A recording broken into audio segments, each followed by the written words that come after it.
And welcome to another episode of A Life in the Day on the Argo Novice.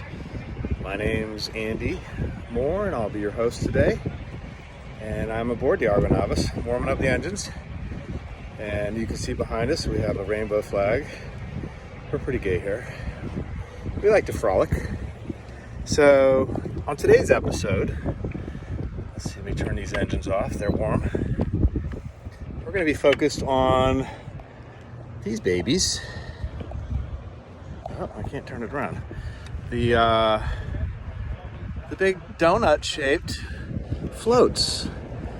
We're going to focus on how to get them off the boat, how to get them back on the boat, and how to make sure they're secure. Sounds like a good day, right?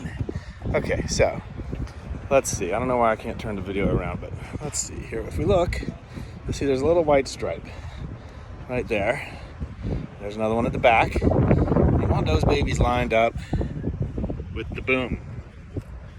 Okay? Tuck you upside down there for a second. And once those are lined up, then these grommets here, these rings, will be lined up with this orange tie down. Same with this one over here.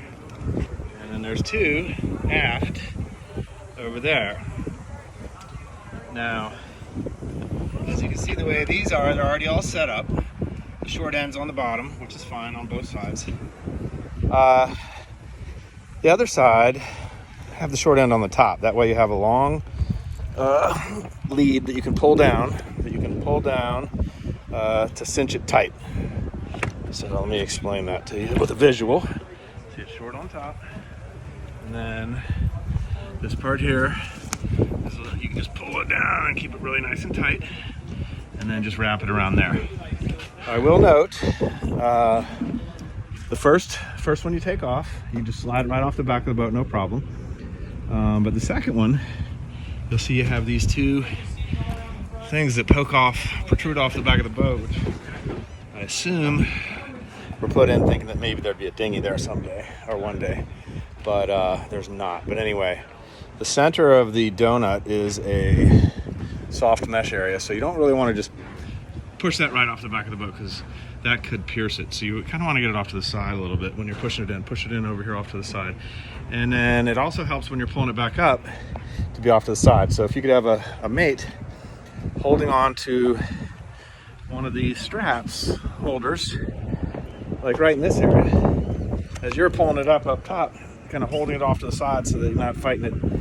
It just makes it easier to get up, and then they can help push it up there on top of there. And then you get those white lines lined up, hammer it down, you're good to go. I'm not going to get into this cover. The cover, well, it's not on there right now, but if you do put the cover on, you need to put a line over top of it, otherwise it'll blow off. Several lines if it's windy. And I hope you enjoyed this edition. Any feedback? We're really not interested in. So that's it.